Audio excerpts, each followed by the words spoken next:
All right, take three. All right. So there's first is the equation for all the angles within a polynomial or polygon, which is 180 and minus 2. That will give you the total amount equals the sum of all the angles. If I ask you, hey, what's the angle in a regular polygon? A regular polygon means that all the angles and sides are equal, which means, let's say if it was a five-sided shape, okay, or a pentagon. There's a five-sided shape, and I ask you how much each angle is. Well, I know the total amount of angles should be 180, 5 minus 2, which ends up being 540. But I know that each angle should be the same. So I'm going to divide it by the 5 angles I have. So 540 divided by 5, 1008, 108. So if I say a regular polygon, all the sides and angles are the same. So I usually ask, what's the size of one angle of a regular polygon with 5 sides, 10 sides, 100 sides, and all that? Basically. So the formula in this case is the same as this. It's just going to be 180 n minus 2, which is the total amount of angles, add up, divided by how many angles you have, which makes sense. You figure out the total, then you share it amongst the amount of angles. Yeah. When we talk about, these are interior angles, so the angles on the inside. Exterior angles, the total of the exterior angles, no matter how many sides it have, is 360. Okay? No matter how many sides it has, the exterior angles always add up to 360. So like this is the exterior angle. I'll just draw one. So let's say like you have a shape like this. Yeah. These are the exterior angles. So this. So they always add up to 360, whether it's 4-sided or 1,000-sided, okay? With that in mind, because it adds up to 360 on the outside, if I want to figure out how much each regular exterior angle is, it's just 360 divided by how many sides I have, okay? All right. If you had a polygon where you're missing the pieces, so I'm just going to make a quick triangle because it'll x, 15, 100, whatever. So in this case, you want to figure out how many all this adds up to. You know it's a triangle, but I'm just going to plug it in as if it was a polygon. 3 minus 2. So it'll be 180 is the total. And then you just add x plus 15 plus 100. A little bit of algebra. X is going to equal 65. All right. Parallelograms. So parallelograms has the following rules, okay? This is true for all parallelograms. First off, by definition, parallelograms are parallel. So these are equal, and these are equal. Or these are parallel, I should say. Because they're parallel, a lot of things occur. For example, the opposite sides are congruent. Opposite angles are congruent. So when I say opposite, I mean like you're going across the room, diagonally across the room. These are consecutive angles. Whether it goes like this or like this, consecutive angles are supplementary. So it adds up to 180. Another thing with diagonals,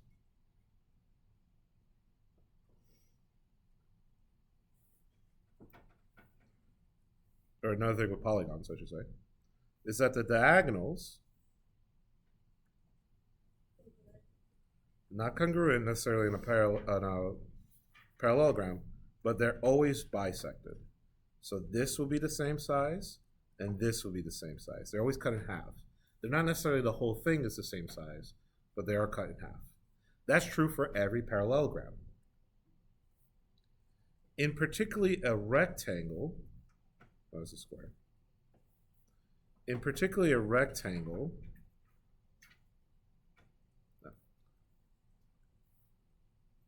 a couple added facts. One, every angle's equilateral, or equiangular, I should say, which means they're all 90 degrees. By the way, the same formula as before in the first page, which is 360 divided by 4, gives you 90. So that's true. You also know it's 90 because it's a rectangle. Also, in this case, the diagonals are actually equal to each other. So,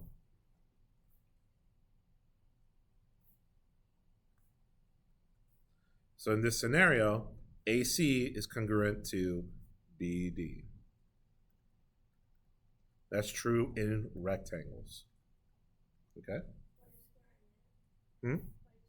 Congruent. I don't think it does at all. All right. A rectangle could look like a square.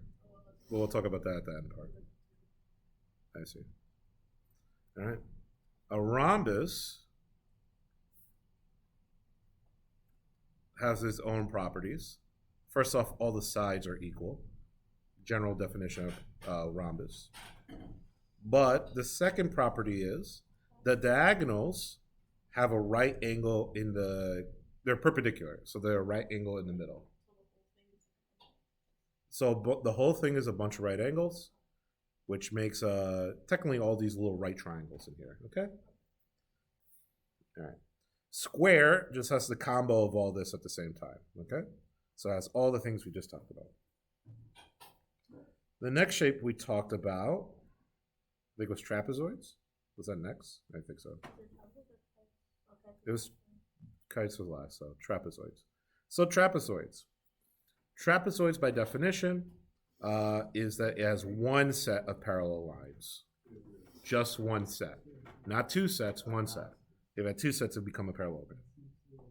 So, with that in mind, trapezoids have a couple of facts.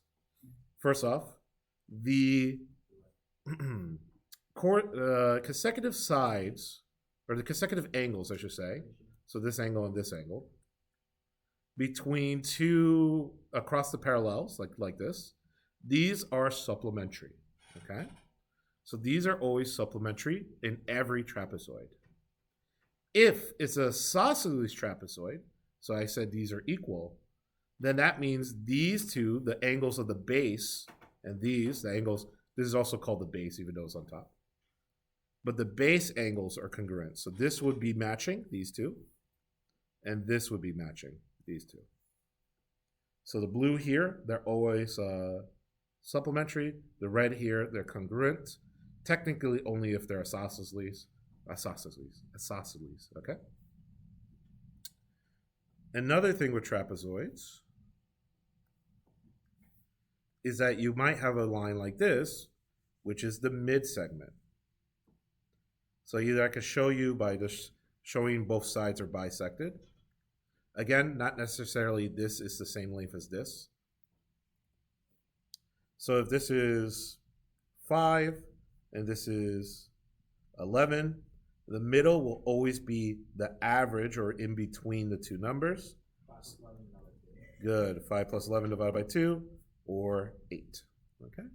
You can also just find the number in the middle, all right? That's everything you need to know for trapezoids. For kites, I'd be surprised if you have a kite shape here.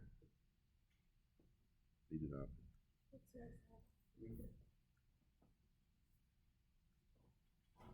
Read the question.